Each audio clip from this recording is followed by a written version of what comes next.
Jeff Discher here, real estate broker with the Discher Group at Douglas Elliman, and today I want to give you some education on buyer's market versus a seller's market, especially here in San Diego, which is we're going to focus on today.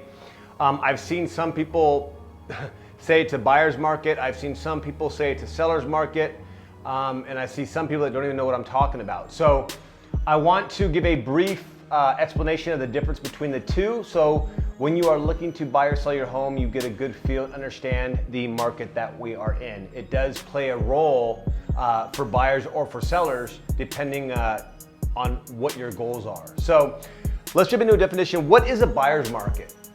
So a buyer's market, which we are not in San Diego, I don't care what anybody tells you, a buyer's market means that there are more homes for sale than there are buyers that want to buy. So supply high, demand low. Honestly, I don't think we've seen a buyer's market. I've been selling real estate for 16 years. I haven't seen a buyer's market. There might have been a slight buyer's market, people would call it, right after the recession of 08, which was 09, 2010, maybe 11, but not really. You saw a dip in demand and a spike in supply when we saw that wave of short sales, foreclosures come through the market.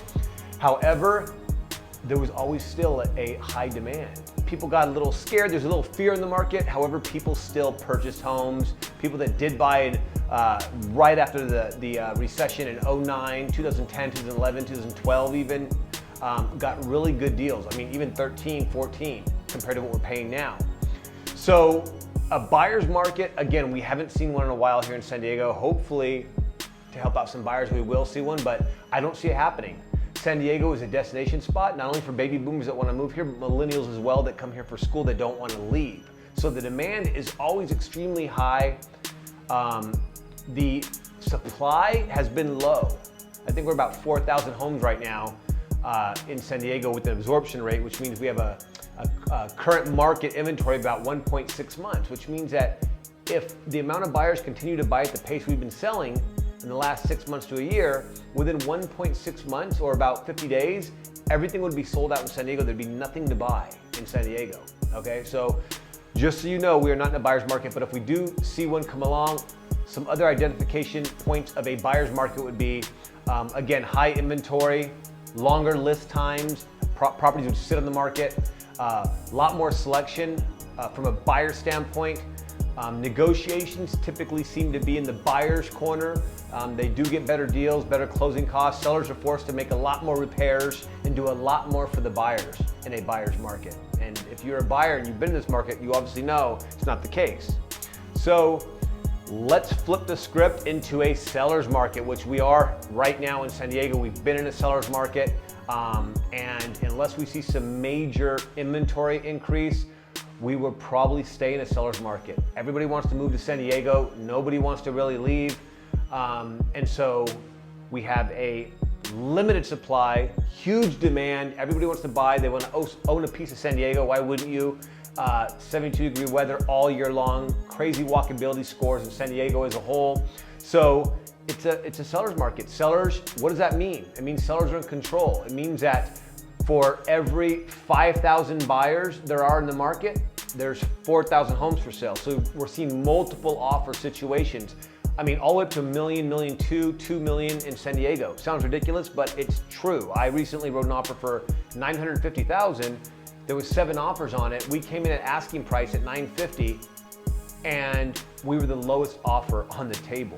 So I've only seen sellers markets for the most part. We will see sometimes the market slow slightly, and you see some of those offers, instead of being 4 or 5 offers on certain properties, there's only 1 or 2, but they're temporary. Over time, over the last 5 years, 10 years, it's always been a seller's market.